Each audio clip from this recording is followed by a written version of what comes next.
स्व भारत के राष्ट्रगीत डायलॉग में राजीव जी आपका बहुत बहुत स्वागत है। नमस्ते नमस्ते।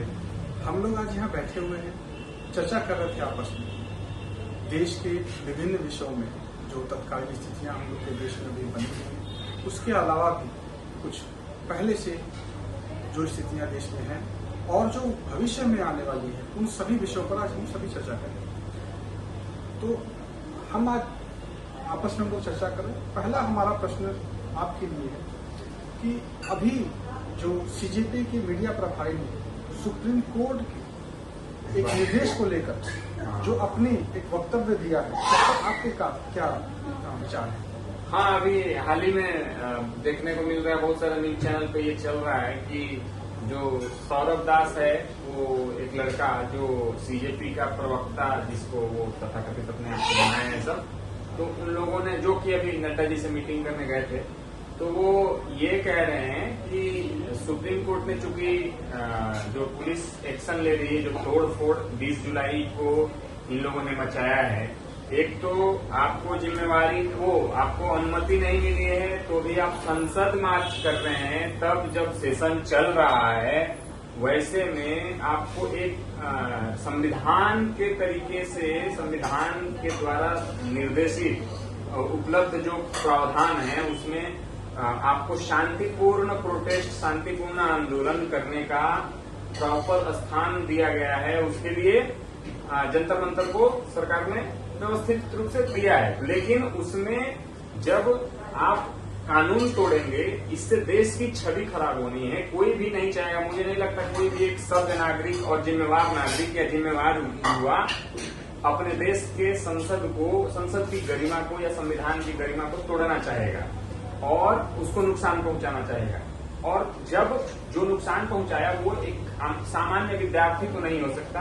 और ये सरकार, दिल्ली पुलिस ने बताया है कि जो प्रोटेस्ट के दौरान जो दुर्घटनाएं हुई, उसमें वो पुलिस के साथ विद्यार्थियों की झड़प जो हुई, तो उसमें बहुत सारी चीजें रिकॉर्ड की गई हैं। वीडियो रिकॉर्डिंग के आधार पर तथ्य मिला है कि वहां 100-200 नहीं, 500 नहीं, 2800 से 3000 के आसपास ऐसे लोग आइडेंटिफाई किए गए हैं जिनके क्रिमिनल केसेस हैं और हीनियस क्रिमिनल केसेस हैं। कुछ लोग मर्डर में चार्ज हैं, कुछ लोग रेप में चार्ज हैं, कुछ लोग एनडीपीएस एक्ट में चार्ज हैं, कुछ लोग आर्म्स एक्ट में उन पर चार्ज लगा हुआ है। लोग जो उनको बचाने के लिए सीजेपी के जो प्रवक्ता तथाकथित हैं, जो सौरभ दास करके नाम है उनका, वो कह रहे हैं कि सुप्रीम कोर्ट की हम जो वर्डिक्ट आई है या फिर सुप्रीम कोर्ट ने जो स्टेटमेंट दिया है इस सिचुएशन पे, हम उसको नहीं मानेंगे। ये क्या संदेश दे रही है? ये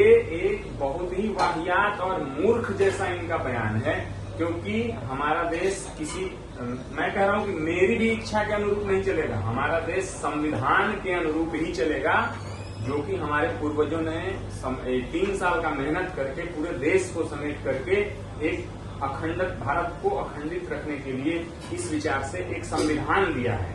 उस संविधान को पूरे देश ने मान्यता दी है, लेकिन ये कुछ अनपढ़ लोग जो संविधान के अनुरूप बनाई हुई सुप्रीम कोर्ट के द्वारा दिए हुए जो वक्तव्य हैं, उसको मानने से सीधा सीधा इनकार कर रहे हैं।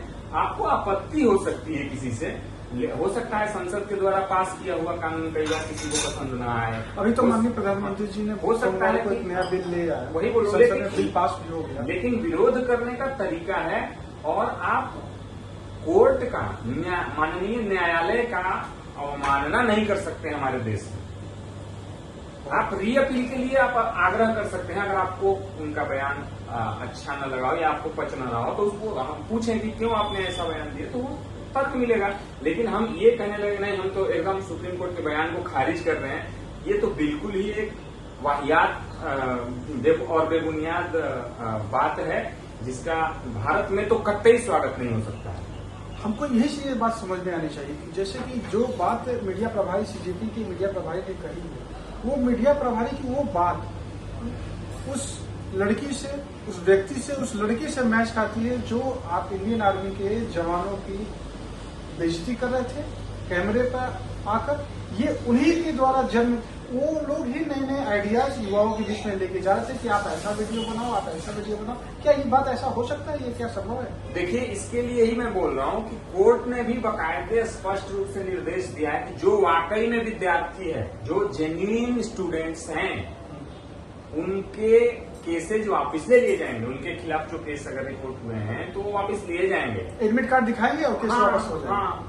लेकिन जो अपराधी हैं और उस स्टूडेंट्स के भीड़ में घुसकर घुसाए गए हैं, घुसे नहीं है, वो इंटेंशनली सरकार पे दबाव डालने के लिए, पुलिस को नुकसान पहुंचाने के लिए इंटेंशनली घुसाए गए हैं। जैसा कि हमने भाषणों में सुना है, उस मंच पे, सीजेपी के मंच पे अरविंद केजरीवाल और तमाम लोग, बहुत लोग गए हैं और अरविंद केजरीवाल तो बोलते थे, ये स्टेटमेंट है सोशल मीडिया पे, आपने भी सुना होगा कि वो बोलते थे कि हम भारत को नेपाल और बांग्लादेश जैसा बनाएंगे। ये उनका गंदा मनसा लेकर के वो उस स्टेज पे गए थे।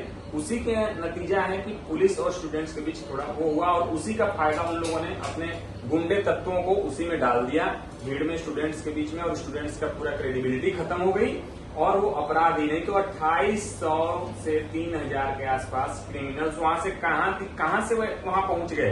कौन भेजा था उनको? हाँ, और आप कह रहे हो एक तरफ की आरोप लगा रहे हो कि सरकार ने अपने लोगों को भेजा था, तो जब केस हो रहा है उनपे और वो आइडेंटिफाई हो रहे हैं तो केस होने दो ना, फिर उनको बॉक्स में भी कैमरे लगे हुए थे उनके। तो फिर आप वो क्यों कर रहे हो? जब आप कह रहे हो कि आपके आदमी नहीं है, आप लोगों के बुलाए गए लोग नहीं है, सरकार ने भेजा, तो फिर जांच करने दो।